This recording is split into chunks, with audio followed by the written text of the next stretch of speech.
Atenção Polos EAD. Após o top de 5 segundos, mais educação, ciência e tecnologia no ar.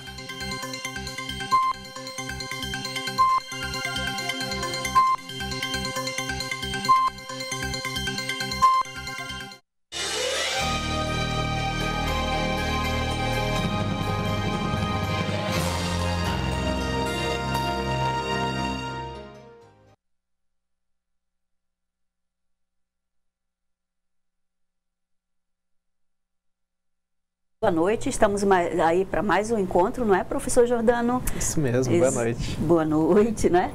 Então, veja bem, vamos apresentar a proposta da noite, né, que exatamente é trabalhar sobre criação de aplicações seguras.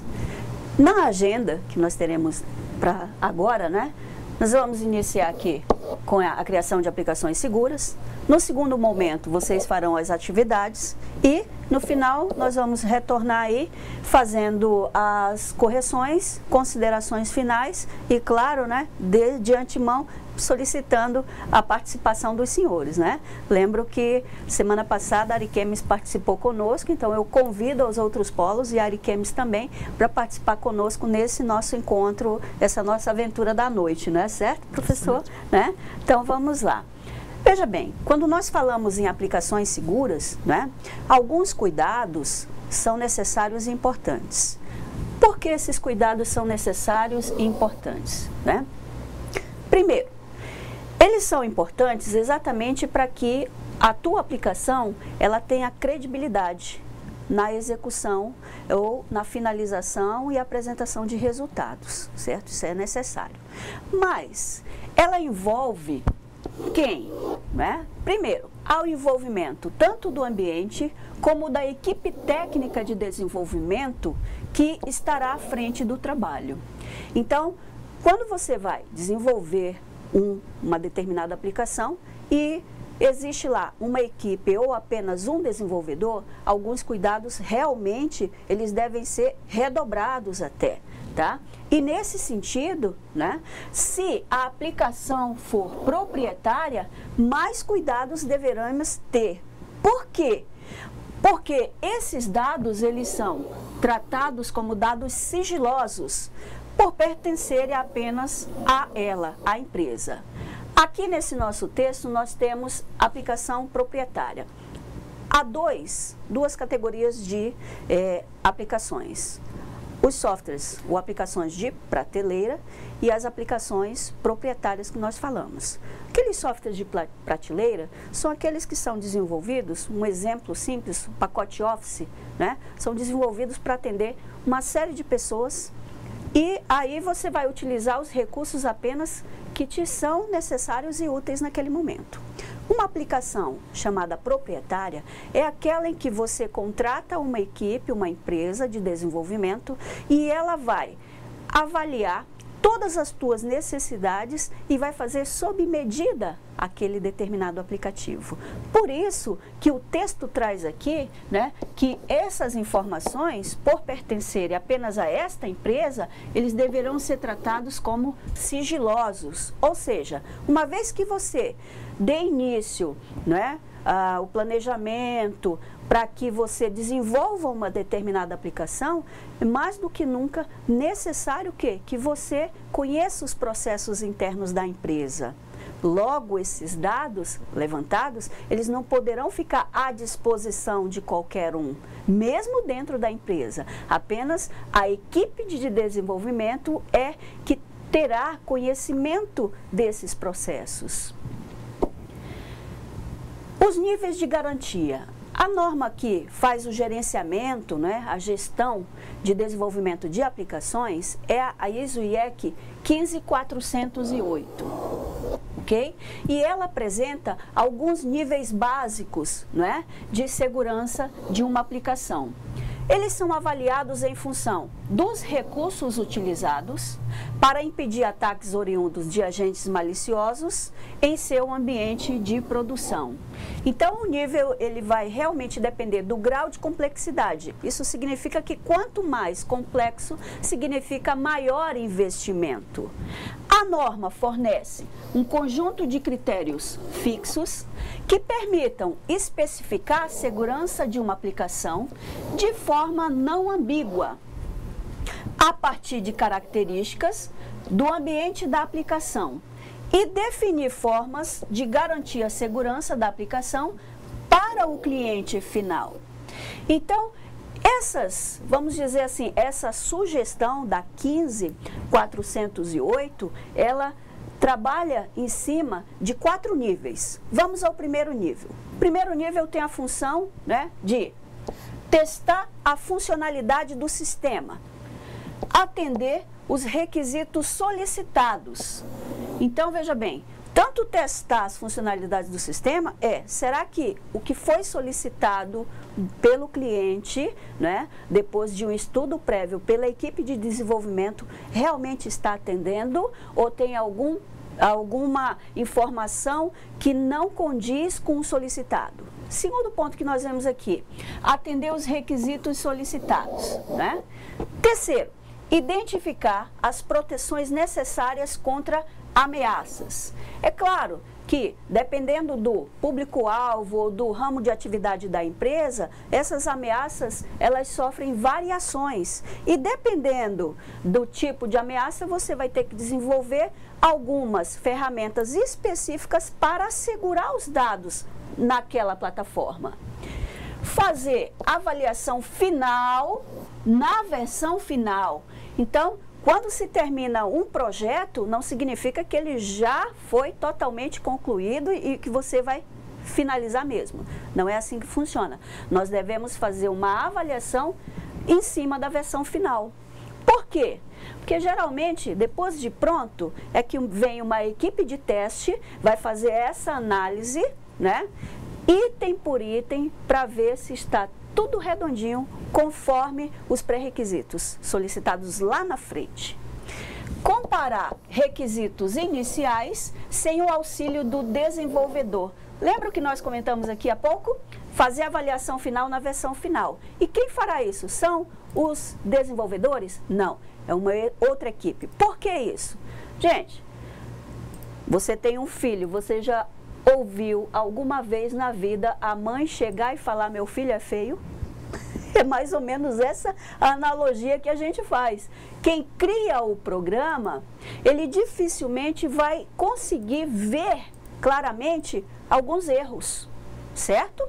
Então, essa outra equipe de teste, ela vai fazer essa análise, mesmo porque ela não estava tendo esse contato dia a dia naquela plataforma.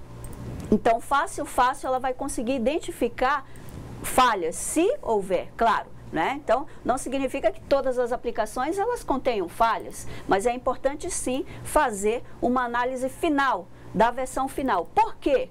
Porque uma vez que você passa para o teu cliente a versão finalizada, ele está achando que está levando um produto com qualidade. Se ela não apresenta a qualidade que você vendeu no início do projeto, isso significa o quê? Complicações futuras. É esse o problema, certo? Não somente para você, mas para a empresa que adquiriu o software que você desenvolveu.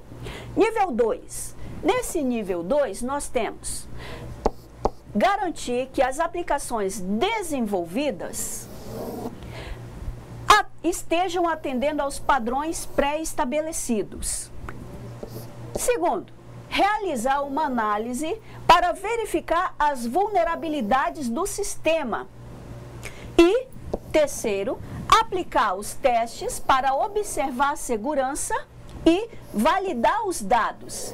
Então, no nosso nível 2, são apresentadas 4 funções, certo? Essas 4 funções, elas estão basicamente voltadas para visualizar as vulnerabilidades, caso tenha, diga-se de passagem que, a partir do momento que você cria uma aplicação, disponibiliza na rede, já há vulnerabilidades. Lembram? Aulas passadas nós colocamos aqui, enfatizamos, né, que todo projeto que está à disposição sofre vulnerabilidade, certo? E esses testes, eles são necessários e essenciais, exatamente para observar se a segurança que foi implementada nesse processo, né, nessa plataforma, realmente ela está protegendo, ok? Vamos aqui ao nível 3. Tem por função aplicar procedimentos de segurança sem que o sistema sofra com mudanças e propiciar testes completos do sistema sem precisar da reengenharia. Ou seja, quando nós estamos fazendo a aplicação de alguns procedimentos de segurança, muitas vezes são necessários algumas mudanças, exatamente para poder atender essa solicitação de segurança. Nesse nível 4, é feito a introdução, né, de procedimentos de segurança sem até que haja a reengenharia. Ou seja, essa reengenharia é você pegar aquele código-fonte, desmontar, né, voltar para o código-fonte original e a partir dali você vai implementar uma nova reengenharia. Ou seja, nesse caso aqui, ele vai propiciar testes sem precisar, sem a necessidade dessa reengenharia. Isso é bom? É ótimo. Sabe por quê? Porque nós vamos ficar mais livres de falhas e erros, certo? Então, é a mesma coisa. Quanto mais você mexe no que está funcionando, você tem que tomar mais cuidado. Porque uma vez implementado ou feito uma alteração de uma linha no código-fonte, ele poderá gerar um grande transtorno, certo? Então, é esse o cuidado que nós devemos ter. E aqui, no nível 3, ele cita apenas as duas funções, né? Que já engloba quase tudo. O nível 4 tem por função garantir maior segurança durante o desenvolvimento do sistema, aplicar alguns procedimentos de teste e verificar os resultados. Dentro do nível 4, na realidade, é o nível que se precisa de maior investimento. Por quê? Esse nível 4, ele está trabalhando num contexto, digamos que, basicamente 99% de segurança. Não é verdade, professor? E diga-se de passagem, a gente tenta colocar 100% de segurança hoje, amanhã você já está vulnerável ou talvez no mesmo dia, né? Isso mesmo. Porque esse processo ele é muito rápido, não é verdade? Inclusive, né, hoje, como o desenvolvimento de aplicações, né, elas são majoritariamente desenvolvidas para a internet, para a web, para dispositivos móveis, então aí já tem mais uma camada de risco, né, só pelo fato de estar na rede. E o interessante dos níveis apresentados, né, que a gente está trazendo aí os conceitos que a gente já vem conversando, né, que falamos antes, da disponibilidade. Então, o software que está sendo desenvolvido, ele tem que estar preparado para estar disponível. Por exemplo, ele tem que ter capacidade de se proteger contra ataques que vêm de negação de serviço, como aconteceu um tempo atrás aí com os hackers que ficavam derrubando o site do governo, enfim, esse é o ataque chamado DDoS, Denial of Service. Também a gente fala da confidencialidade, né, que é quando vem e estamos falando de que as informações ali têm que ser confidencial só para quem tem acesso de direito. E um dos ataques, né, ou melhor, uma das falhas que existem são as de injeção de SQL, em que falhas na configuração do banco de dados pode permitir que a pessoa acesse com usuário e senha, né? E por final, né, também temos que manter que a aplicação garanta as informações que elas estejam íntegras, né? Que são garantidas através da programação correta, do codificação correta, né? Para que não implemente nenhuma falha de software que porventura venha alterar algum dado. Então aí a gente volta para aqueles princípios da segurança também. Exatamente, o famoso CID que nós chamamos aqui, não é? Então veja bem, toda vez que se pretende, né, desenvolver uma aplicação segura, é importante a aplicação de alguns critérios, né, de segurança em todo o ciclo de vida de desenvolvimento, com o uso de ferramentas e processos robustos. Como falamos antes, né, realmente vai apresentar o quê? Um bom desempenho com relação à credibilidade dos dados que serão gerados, porém, né, a gente vai ver daqui a pouquinho, ele vai apresentar algumas desvantagens aí, certo? Vamos lá. Características de um ambiente seguro. Quando nós falamos em características, né, todo o ambiente, ele apresenta alguns princípios básicos, certo? Então, essa segurança exatamente vai iniciar no ambiente de trabalho com a aplicação de controles relacionados não somente aos acessos físicos, como também da proteção lógica dos servidores. Por quê? Lembrem-se, todos os dados que estão sendo coletados, que seria a primeira fase, né, seriam os requisitos necessários para a implementação dos softwares, foram pegos aonde? Foram lá na fonte, ou seja, lá na empresa, certo? Vocês, então, a equipe de desenvolvimento terá acesso diretamente aos processos, ou a forma como a empresa desenvolve suas atividades.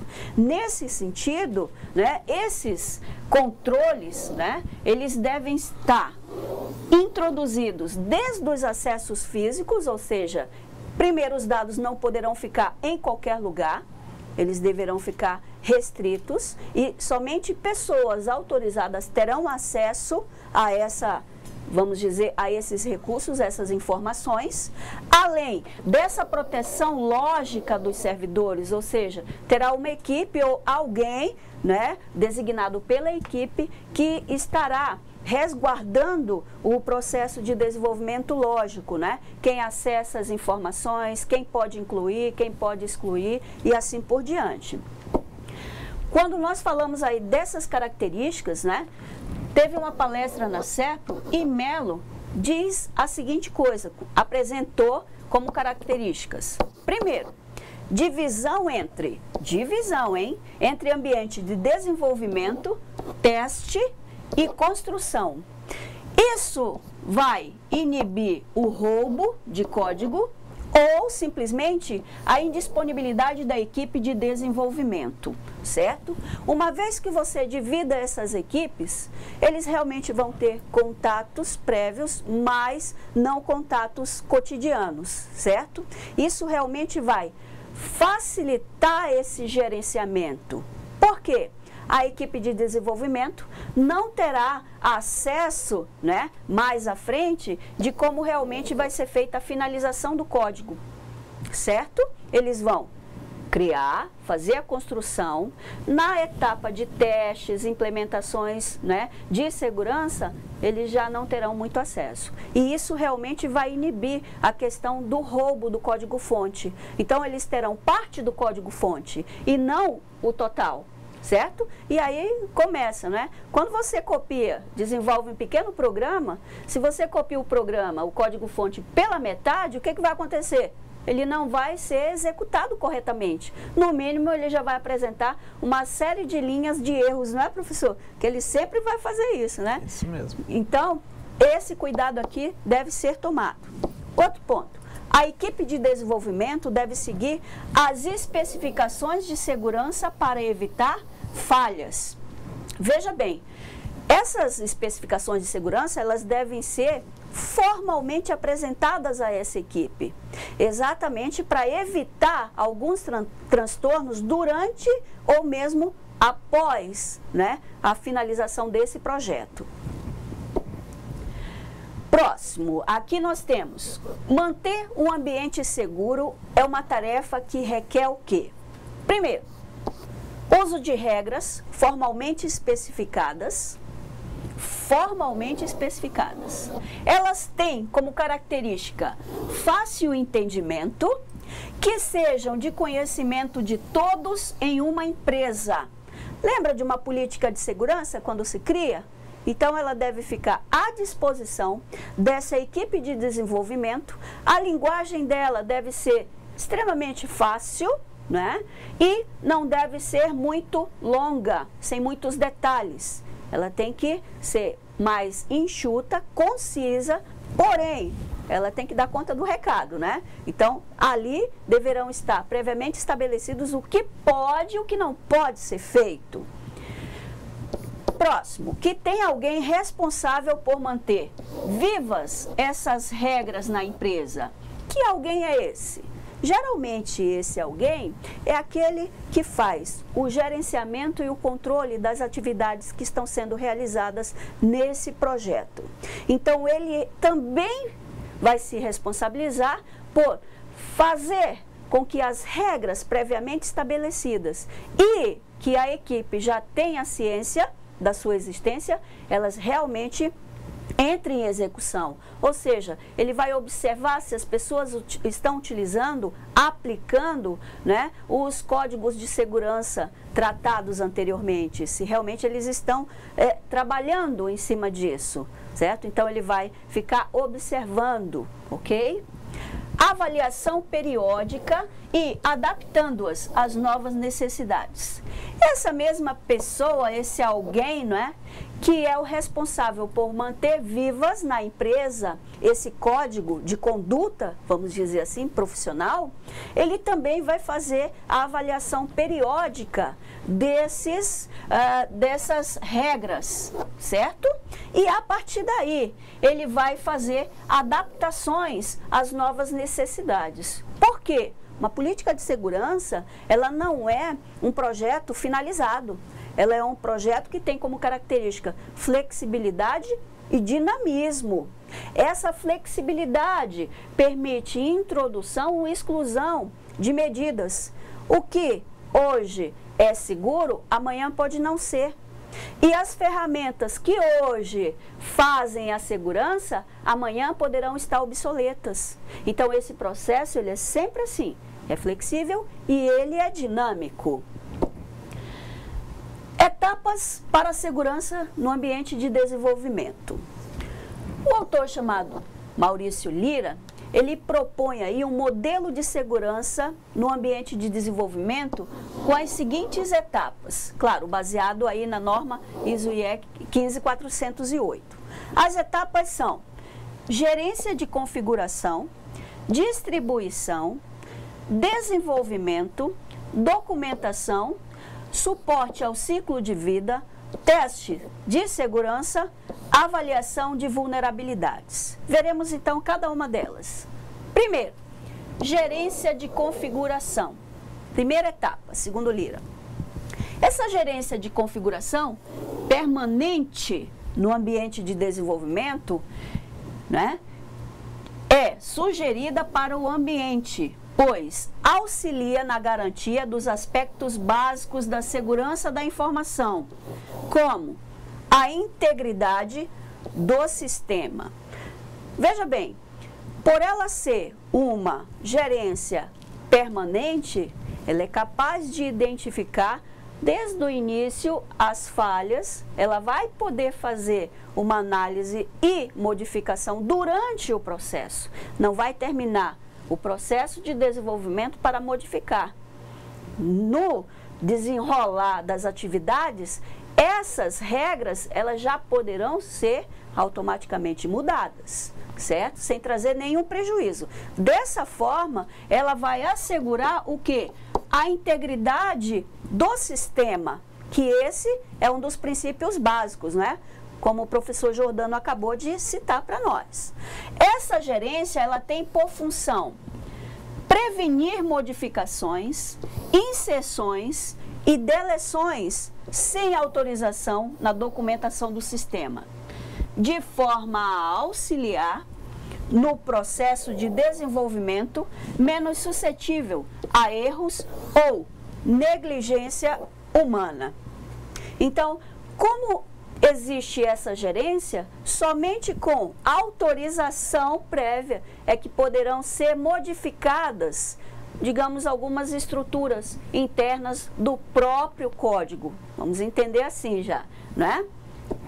Professor, aqui na gerência de configuração, eu retornei, não é? Devido à sua importância, a importância do gerente dentro desse ambiente de desenvolvimento. O que o senhor tem para contribuir aí conosco? Isso. A gerência de configuração, ela é muito simples, mas muito importante, né? Por exemplo, existe hoje um sistema de gerência de configuração, ou gerência de versão também, né? Que a gente vê aí mais na frente quando falar de distribuição, que hoje existe a ferramenta chamada Subversion, ou conhecida só como SVN, né? Então ela tem tudo isso, é uma ferramenta que implementa todas essas questões apontadas, que qual versão foi feita, o que foi alterado, você tem o histórico, você sabe quem fez, então você consegue garantir a integridade dessa forma, sabendo tudo que foi alterado. Então é bem interessante ter conhecimento da utilização dessas ferramentas, né, para garantir toda garantir a qualidade, né, do desenvolvimento e, consequentemente, a segurança do desenvolvimento da ferramenta. Exatamente. Vamos ver aqui uma outra etapa. A etapa chamada distribuição. Ela vai garantir que a versão disponibilizada para a implantação tem as características especificadas de segurança. Ou seja, uma vez tratada a segurança, uma vez tratada todas as atividades que vão incorporar nessa nova plataforma, né, essa plataforma ainda em desenvolvimento, essa segunda etapa de distribuição, ela vai garantir realmente que a versão final, ela tenha agregada a ela todas as características especificadas de segurança. Então, uma vez definido, não tem que dizer, eu vou deixar essa daqui do lado de fora que ela é muito grande, ou ela não vai servir. Não, uma vez definida, isso aí é um projeto que se faz. Então, você planeja, uma vez definido, é obrigatório a sua inserção. Certo, professor Jordano? Isso, e complementando, assim como Subversion, também tem ferramentas como GitLab, GitHub, que também são ferramentas que fazem isso, cada uma com as suas características, mas todas podem ser utilizadas. Aí você instala num servidor, é tranquilo, não precisa necessariamente pagar para utilizar. Então quem está desenvolvendo às vezes por conta própria e tal, não está ainda dentro de uma empresa que dê os aportes necessários, né, pode trabalhar utilizando essas ferramentas, que vai dar muito mais qualidade e principalmente segurança nas aplicações. Exatamente, que hoje a questão da segurança ela é o foco maior, acredito que em quase 100% das empresas, não é? Desenvolvimento é uma outra etapa que nós temos aqui. Deve-se representar em todos os níveis de abstração as funcionalidades de segurança, tendo início a partir do projeto lógico até a implementação dos produtos finais. Então, esse desenvolvimento, quando fala que ele deve ser representado, né, em todos os níveis de abstração, as funcionalidades de segurança. Então, veja bem, esses níveis de desenvolvimento, eles são necessários e importantes, por quê? Porque no projeto lógico, lá no finalzinho, nós vamos fazer a documentação. A gente vai ver já a documentação, tá? Então, aqui, olha, falei nela, ela apareceu. Parece mágico, né?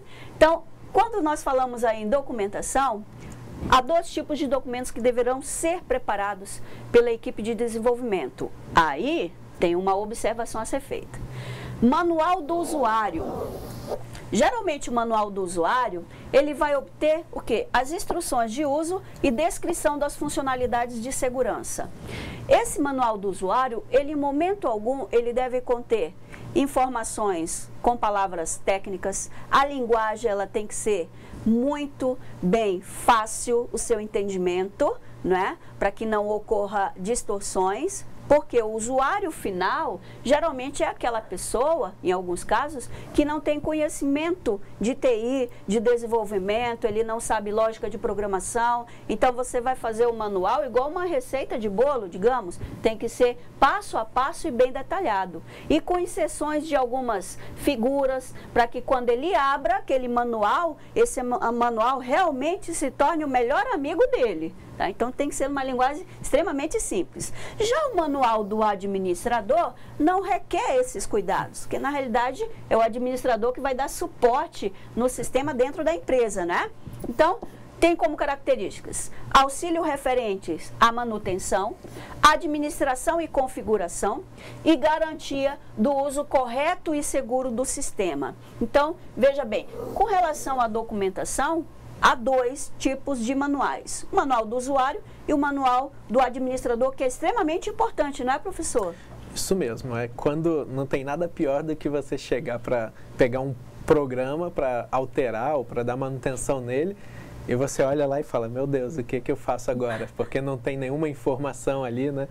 Então, assim, para manual do usuário, perfeito. A gente tem que ter a receita de bolo, tem que ter ali tudo, porque vai ser um guia para quando o usuário tiver dúvida, recorrer. E saber, opa, vou seguir aqui, todo aparelho eletrônico, não vem um manual, tudo, mesma coisa. E aí, agora, no manual do administrador, ou então do desenvolvedor do software, né, existem ferramentas que auxiliam isso com base nos comentários que é colocado no código-fonte do sistema.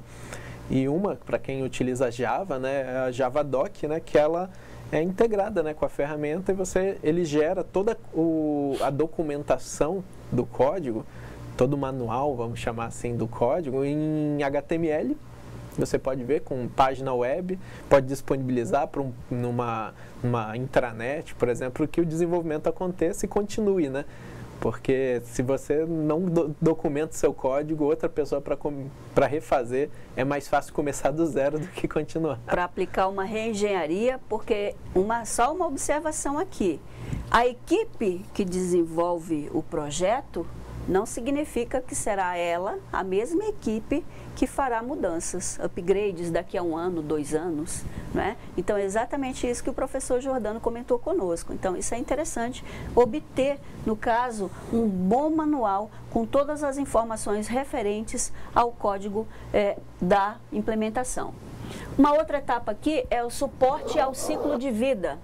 Só será possível dar suporte se os padrões referentes à segurança forem abordados adequadamente durante as fases de desenvolvimento e manutenção. Caso contrário, poderá comprometer a segurança do produto final, né? Existem alguns modelos que até a ISO mesmo, a normativa ISO, ela sugere, a CMMI, a RUP e tem outros também. Mas veja bem, suporte ao ciclo de vida. Se você trabalha de forma correta, adequada, aplicando o que foi planejado lá no início, quando você tiver a aplicação pronta, você não passará por nenhum desses transtornos. Por quê? A tua aplicação, ela não irá comprometer, durante o que você utilizou para desenvolver, ela não irá comprometer de forma negativa o produto final.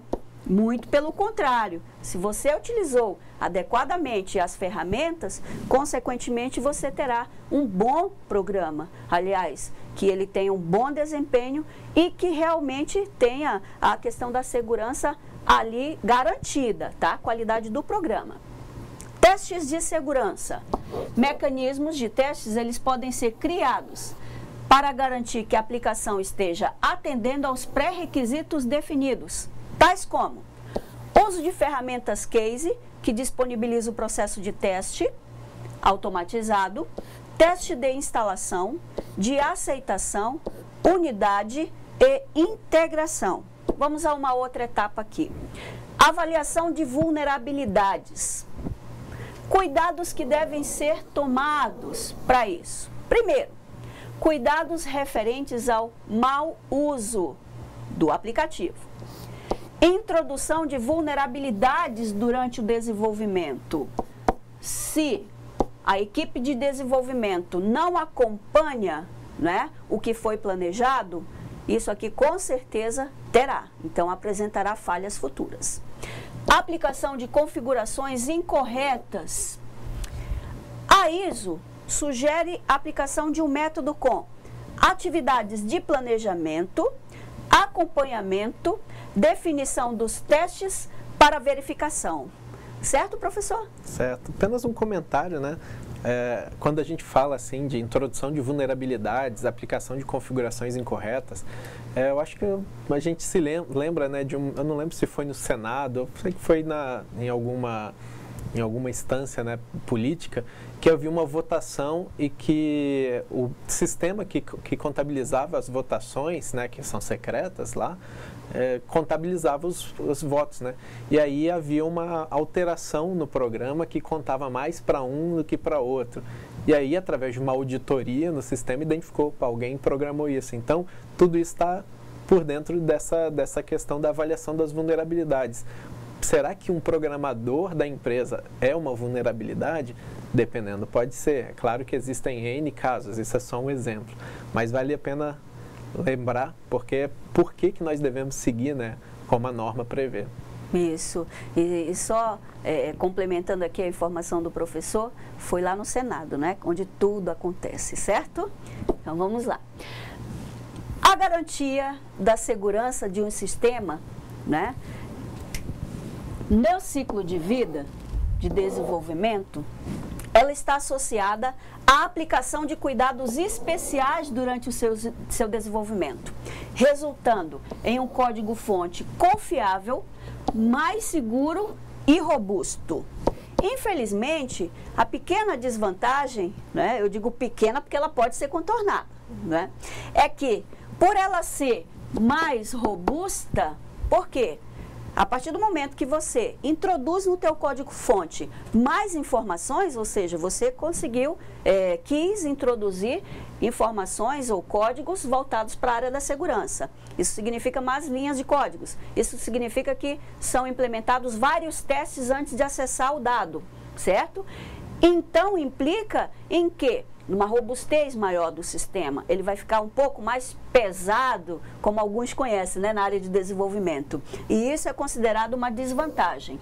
Porém, essa desvantagem, ela pode ser perfeitamente contornada em investimentos, né, com investimentos em equipamentos mais rápidos. Simples assim, né? Então, quando você for propor uma aplicação com uma segurança bem robusta, você já tem que, a sua equipe ou o engenheiro de software, ele já tem que deixar ciente que aquele cliente ele vai ter que fazer investimento também em infraestrutura, a nível de equipamentos, tá? O Melo, ele apresenta, né, 4 normas e práticas de uma boa programação. Primeira, funções intrinsecamente seguras. Fazer uso de linguagem que apresenta flexibilidade de programação, no qual o programador poderá criar funções ou mesmo fazer uso de funções que proporcionam essa segurança. Quando nós falamos aí linguagens de programação que apresentam flexibilidade, há algumas linguagens que elas são geradoras de códigos-fontes. Por exemplo, o VisualKit 5, o GAIS Pro, são plataformas em que você rapidamente consegue construir uma plataforma extremamente robusta. O problema desse tipo de aplicação está exatamente nas mudanças, inserções de novas funcionalidades ou exclusão, porque o código-fonte gerado ele é extremamente complexo. E aí corre-se o risco de quê? De gerar erros, e às vezes o erro não é ali. O erro, quando você mexe com programas de computador, ele vai ocasionar um erro numa rotina bem distante que você nem imaginava que tinha uma relação ali, tá? Uma outra etapa, verificar códigos de erros, retornado por função ou método. Sempre que se fizer uma chamada da função, a mesma deve ser testada. Dessa forma, caso o resultado não atenda aos requisitos estabelecidos durante o processo de desenvolvimento, o dado gerado deve ser desconsiderado. Vamos a uma outra etapa aqui. Melo especifica também que atentar para o tamanho de buffer e arrays do sistema. Às vezes, quando ele extrapola um pouco a memória, né, professor, previamente estabelecida por uma variável, ele gera um pequeno erro, né, no próprio sistema, certo? Em decorrência da má utilização, ou seja, até às vezes falta de informação de qual é o tipo de dado que você vai introduzir naquela determinada variável. Isso é um cuidado que o programador tem que ter, ele precisa ter esse cuidado. Um outro, né, uma outra aqui etapa, certo? Seria o quê? Documentar o código-fonte. Uma vez que o código esteja totalmente documentado, é extremamente importante para quê? Para evitar mal-entendidos em sua leitura ou ainda usá-los de forma incorreta. E muitas vezes quando você precisa fazer uma pequena manutenção, ao invés de você arrumar uma coisinha, você gera 10 erros. Isso é um problema muito grave, trazendo transtornos ou impactos gigantes para a plataforma, certo? Veja bem, nós estamos aqui já no finalzinho da nossa aula, né, professor? Hoje nós caminhamos um pouco mais rapidinho, né? E a atividade que está aí para vocês são 5 questões que vocês deverão reunir-se em grupo, né? Discutir. Vocês poderão estar utilizando o chat aqui que nós estamos à disposição dos senhores e aí vocês poderão estar postando essas informações no chat aqui. Quer complementar alguma coisa aí, professor? Sim, só para a palavra de ordem da aula hoje, então, foi testar e documentar. Isso é muito importante. E aí, foi lançada uma pergunta no chat, né? Sobre as práticas, né? De algum dos nossos alunos que, porventura, já tenham trabalhado com programação ou desenvolvimento de sistemas. E a gente perguntou que rotinas, né? O que de segurança, né? Qual o processo de segurança que foi utilizado, caso já tenha programado.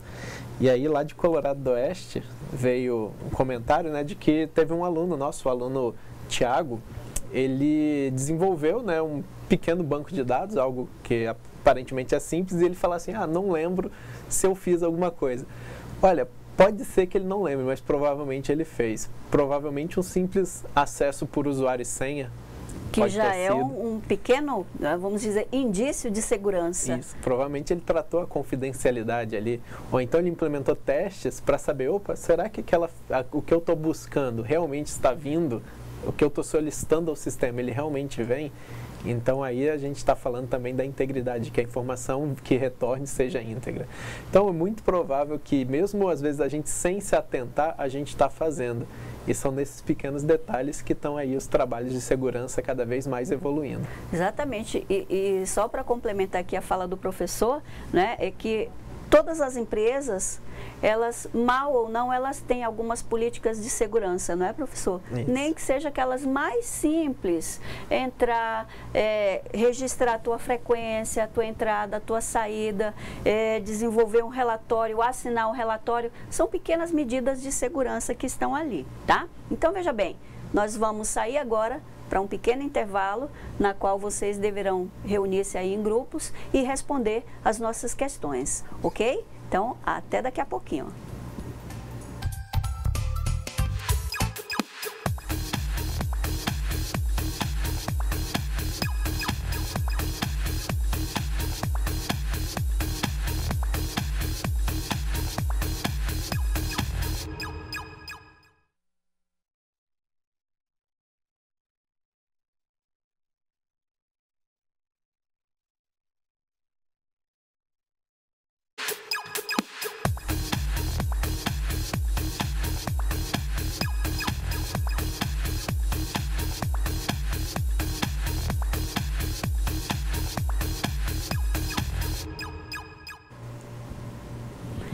E aí, conseguiram resolver as questões? Fácil? Difícil? Vamos a ela? Ah, sim, nós tivemos aí a participação do Polo Digi Paraná, né? Parabéns, as questões estavam, certíssimas. Cerejeiras também. Cerejeiras também, não é, professor Jordano? Então, vamos começar aqui na nossa primeira questão. Durante o desenvolvimento de uma aplicação, alguns cuidados devem ser tomados para que os dados coletados na empresa sejam criteriosamente manipulados pela equipe de desenvolvimento, como também pelo ambiente, ou seja, mantidos em sigilo. A norma que especifica as diretrizes para a criação de aplicações seguras é definida como comum criteria, sendo assim, cite e descreva as funções dos níveis de garantia de segurança que devemos adotar para a criação de uma aplicação mais segura.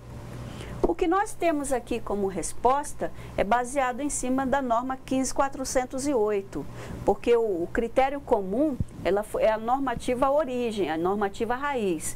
E todas as outras normativas relacionadas a gerenciamento, né, de aplicações seguras, elas são baseadas, né, em cima desse critério comum. Então, a NBR 15.408 ela é baseada nela, ok? Então, nós sabemos que foram apresentados aí, nessa norma, 4 níveis. O nível 1 tem por função fazer o teste da funcionalidade do sistema, visando atender os requisitos solicitados, identificar as proteções necessárias contra ameaças, avaliação, por quê? Deve haver avaliação na versão final, comparando com os requisitos iniciais sem o auxílio do desenvolvedor. Essa aí, no caso, seria o nível 1. Nível 2, garante que as aplicações desenvolvidas estejam atendendo aos padrões pré-estabelecidos, que seja realizada uma análise para verificar as vulnerabilidades do sistema e aplicar testes para observar a segurança e validação dos dados. Esses aqui são os 2 níveis. Como sabemos, a normativa 15.408 ela apresenta 4 níveis. Nível 3 visa a aplicação de procedimentos de segurança sem que o sistema sofra com mudanças, além de propiciar testes completos do sistema sem precisar da reengenharia. E o último nível, né, que nós temos, objetiva garantir maior segurança durante o desenvolvimento do sistema, aplicando alguns procedimentos de teste e a verificação dos resultados. Esses 4 níveis que foram apresentados, baseado na norma 15.408, a NBR, né, não foge muito do nosso padrão. Agora, só uma observação, é que quanto maior o nível, maior a segurança. Isso implica em maiores investimentos. Isso também vai implicar em uma pequena desvantagem, né? Vamos dizer assim, pequena, porque vai haver necessidade de investimentos em maquinários mais rápidos, certo? Professor Jordano. Só parabenizar aqui os nossos alunos dos polos de Cerejeiras, de Paraná e São Miguel. Participação aqui, todos de parabéns, acertando a resposta. Olha aí, continue os outros polos também enviando as respostas para nós aí, beleza? Vamos à segunda questão aqui. O ambiente seguro de desenvolvimento de aplicações necessita de controles físicos e lógicos, apresentando algumas características em todas as etapas da construção de uma aplicação. Pergunto, por que é importante, nessa fase, dividir o desenvolvimento de uma aplicação em etapas? Justifique sua resposta. Veja bem, o ambiente seguro, existe ali várias pessoas envolvidas.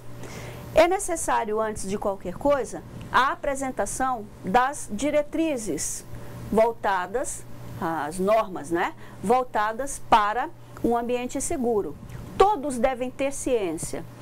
A pessoa que está administrando essa equipe, ela tem por responsabilidade também manter vivas, né? Manter sempre em execução essas diretrizes, essas normas previamente estabelecidas, exatamente para resguardar o projeto que está em execução, né, de quaisquer falhas, vulnerabilidades, roubos do código-fonte, né? Então vai resguardar não somente a equipe como a empresa e, consequentemente, a empresa que está desenvolvendo e a empresa que vai receber esse sistema.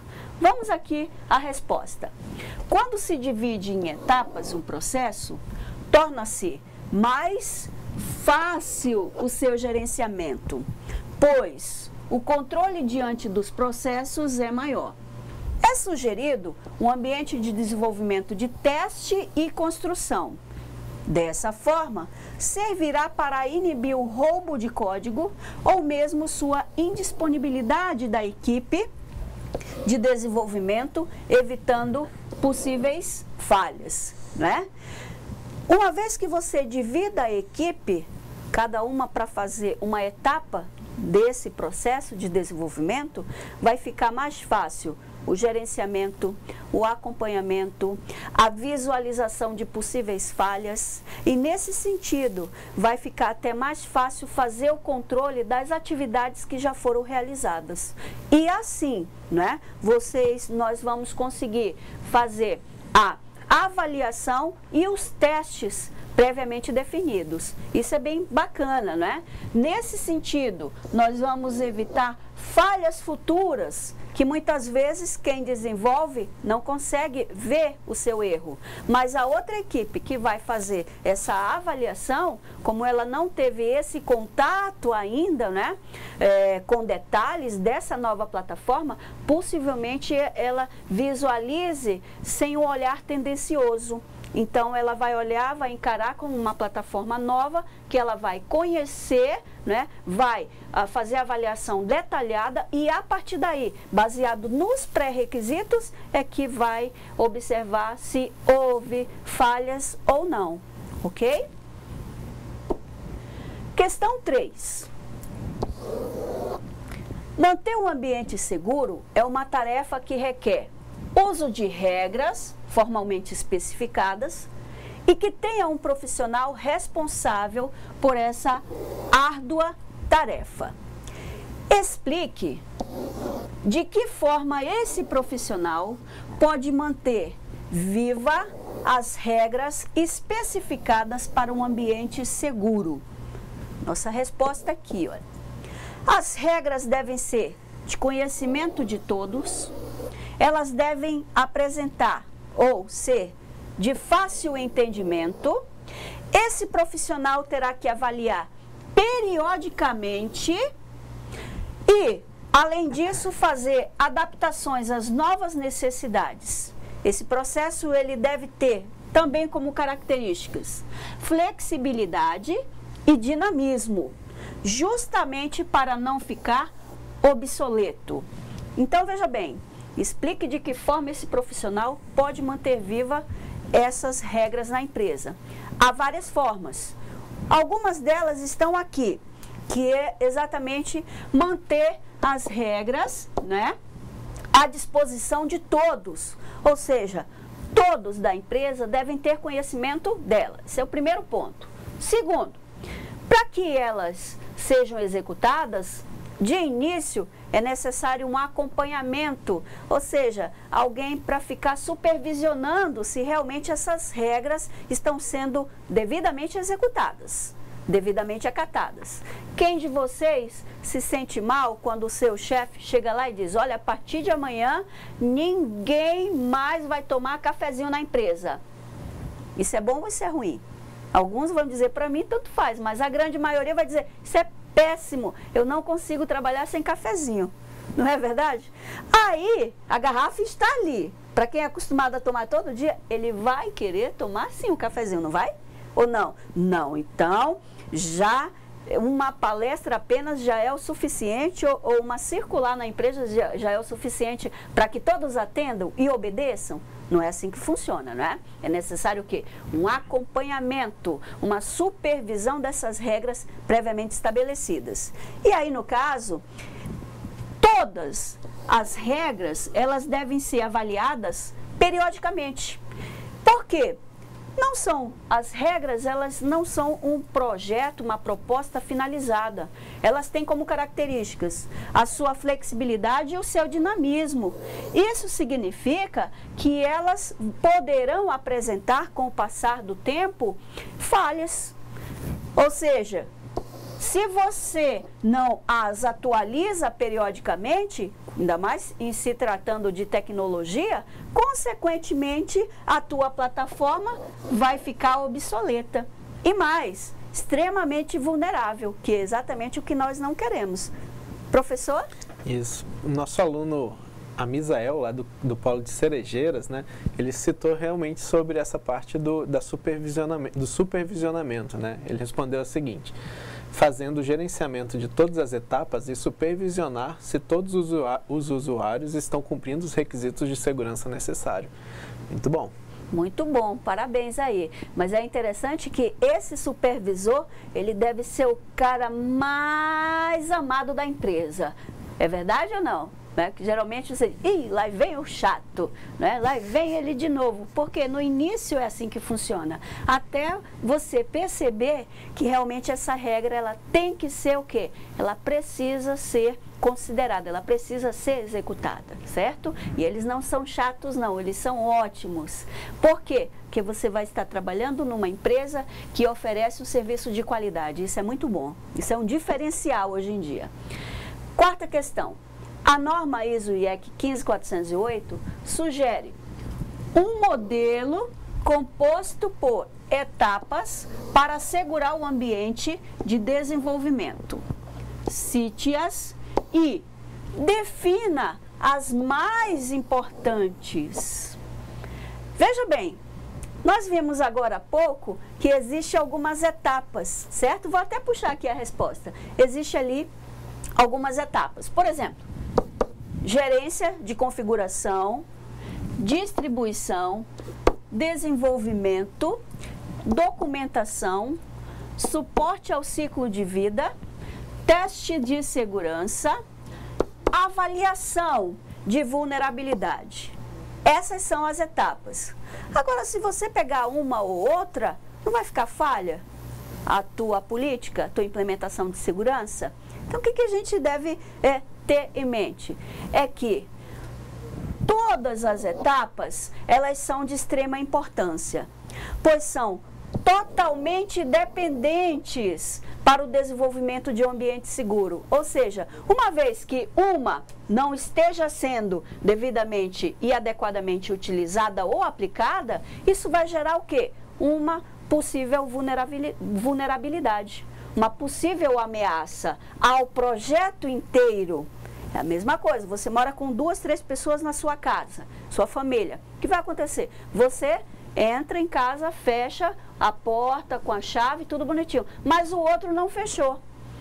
Apenas o outro ficará vulnerável ou você e todos os outros moradores da casa ficarão? É assim que a gente pensa. Então, essas etapas, todas são importantes, elas não são interdependentes, elas são totalmente interconectadas uma à outra, certo?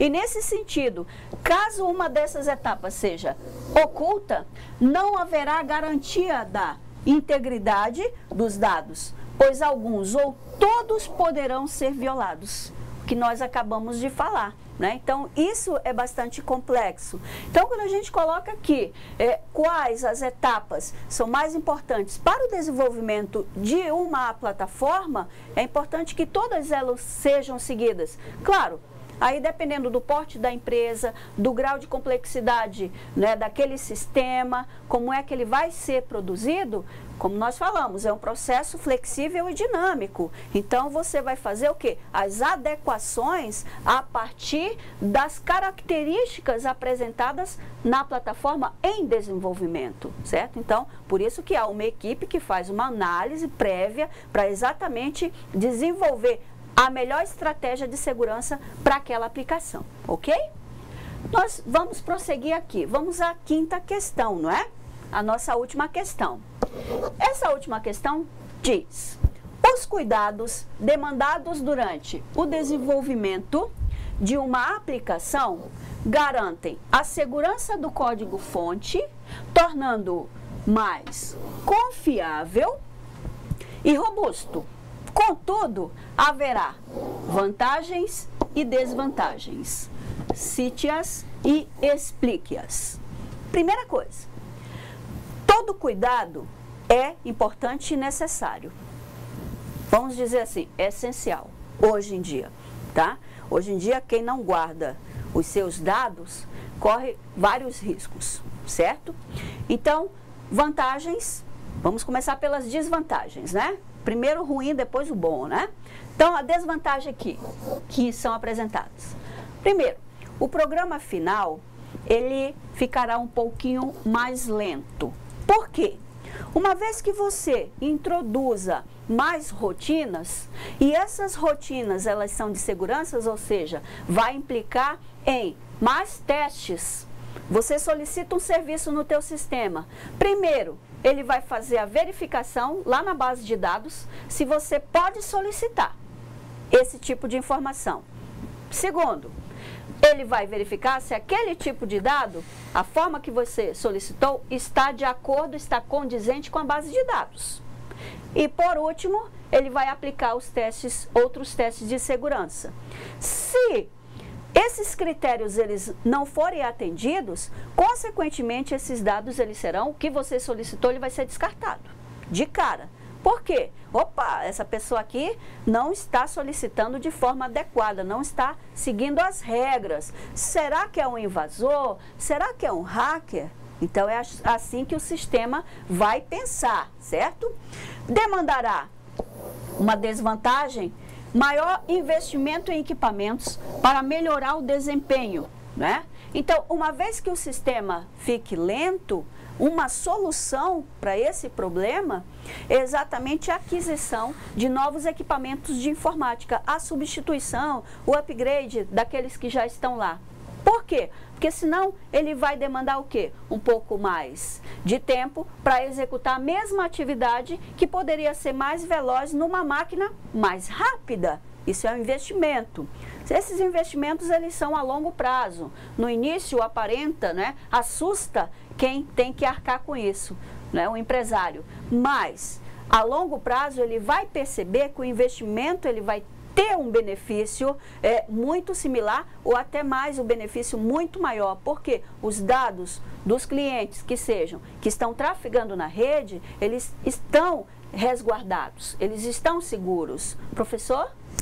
Professora, isso é muito importante, né? Até o nosso aluno ainda, o Amisael, lá de Cerejeiras, comentou nessa questão de que algumas barreiras impostas no código-fonte quanto à segurança, né, pode deixar o sistema mais lento, mas isso protege mais. E aí ele já colocou a vantagem, né? Para o melhor funcionamento, deve ser executado em aparelhos com melhor nível de desenvolvimento. Isso. E o interessante, assim, de quanto mais segurança a gente coloca, é claro que vai ficar um pouco mais complexo. Prova disso é a nossa casa. A gente tinha antes só a casa com a porta, aí a gente colocou um portão, aí no portão colocou um cadeado, a gente já está aí com mais uma chave, mais um espaço, e aí fica mais trabalhoso, mas os benefícios vão acontecer, né? Isso tem o lado positivo disso, né? Ainda tem um pitbull, né, professor? Ainda Exato. Tem que guardar o pitbull ali, né? Então, veja bem, foi o Misael, não foi?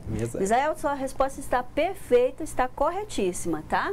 Vamos prosseguir aqui nessa questão. Olha só, para que todas as aplicações, elas realmente apresentem vantagens, né, no seu uso, a norma, né, ISO 15408, ela deve ser aplicada. Contudo, algumas funções são previamente estabelecidas pelo SERPRO. Vamos a elas? Funções intrinsecamente seguras, que deve utilizar uma linguagem flexível, ou seja, o importante para quem vai desenvolver e aplicar essas estratégias de segurança é que não utilize programas de geração de códigos automáticos, como nós citamos anteriormente, o GAS Pro. Tá? Ou Visual Kit 5, vocês podem pesquisar ali na internet que tem. Então, isso é um problema. Por quê? Porque eles gerarão ali altos graus ou níveis altíssimos de complexidade para fazer a mudança, certo? No seu código-fonte. E você sabe que, dependendo do tamanho do código-fonte que você está manipulando, mesmo que tenha os comentários, né, devidamente divididos, separados em subfunções, tem sim alguma probabilidade de haver erro quando você não domina bem aquela plataforma, certo? Então, é fácil e rápido, é maravilhoso. Você consegue desenvolver uma plataforma simples rapidinho, no instalar de dedos, né? Porém, tem essa desvantagem, tá? Verificar código de erro, retornado por função ou método. Aplicar em todas as funções testes que atendam os requisitos estabelecidos durante o processo de desenvolvimento. Vamos aqui o próximo. Atentar para o tamanho de buffers e arrays, que é uma preocupação interessante, né? Esse sistema ele deve ser sempre operado em consonância com as premissas requeridas para exatamente executar suas tarefas de forma adequada. pois um erro de buffer, ele poderá estar gerando um workflow, não é, professor? No sistema. Isso. Ele vai ficar rodando e não vai dar em nada. A gente chama isso de travamento. Nossa, a máquina travou, né? E não sabemos por quê. Um dos fatores é esse aí, tá? Então, veja bem, essas, vamos dizer, as premissas, né? Elas deverão realmente ser utilizadas de forma adequada, exatamente para não gerar o que? O travamento da máquina ou do sistema, o que vai implicar em quê? Em perda de dados, né? Alguns dados que foram posteriormente introduzidos, eles possivelmente sejam perdidos, né? No retorno do sistema, e o sistema ele não vai ser uma plataforma muito estável, ou seja, significa que ele não deve ser dado muito crédito a ele, as informações que eles estão manipulando, em virtude desses erros aí. Então, são erros graves. Uma outra ponto aqui é exatamente documentar o código, né? Então, é importante para garantir a segurança da aplicação. De que forma ele vai assegurar a partir da documentação desse código? Ora, o código está executando uma coisa, então eu posso constatar isso nos documentos que foram entregues. Isso é uma maneira, tá? Evitando mal entendidos na leitura do mesmo e até mesmo o uso indevido. Então, veja bem, o código-fonte também vai servir de base, né, para uma possível mudança, uma possível introdução de novas rotinas, uma possível atualização, principalmente para quem vai ser programador dentro da área comercial, área financeira. Nós temos o quê? Tributos, alguns encargos, né? E esses tributos, eles anualmente, eles são modificados. E isso deve ser atendido.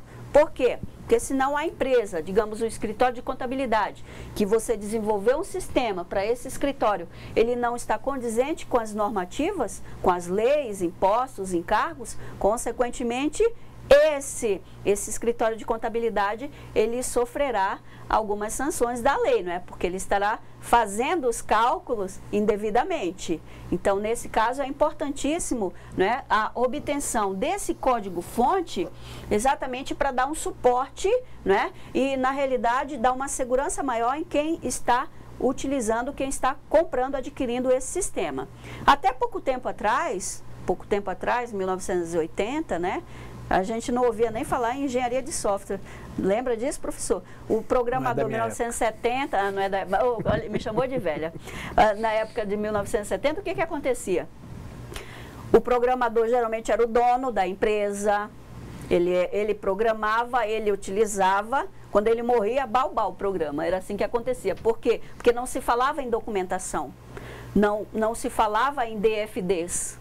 Isso praticamente tem uns 20 anos que está se trabalhando dessa forma, né? E isso está fazendo parte exatamente hoje da rotina de um programador de software. Ou seja, vocês que estão aí do outro lado, nos assistindo agora, né? Que serão possíveis ou já são, no caso, programadores, né? Isso é uma tarefa bem interessante. Por quê?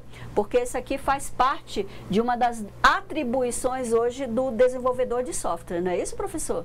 Isso mesmo, documentar, muito importante. Nossa palavrinha de ordem. Exatamente.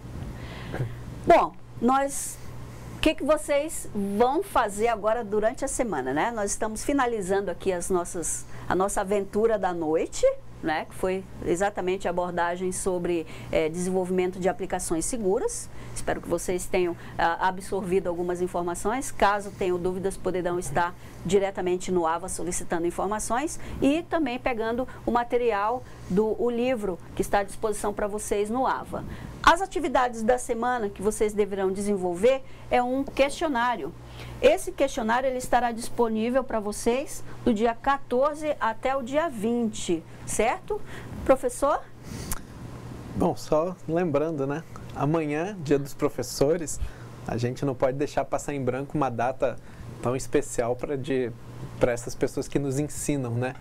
Então, em nome da professora Nélia, Eu gostaria de aqui parabenizar todos os professores, especialmente aqueles que estão diretamente conosco aqui dando suporte, que possamos apresentar a aula para vocês aí e tentar transmitir o nosso conhecimento, né, e ensiná-los a segurança da informação. Parabéns a todos, parabéns, professor. Então, parabéns para nós todos, né, para nós tutores, e obrigada e boa noite, obrigada pela participação dos polos, né? E aguardo vocês semana que vem, ok? Tchau.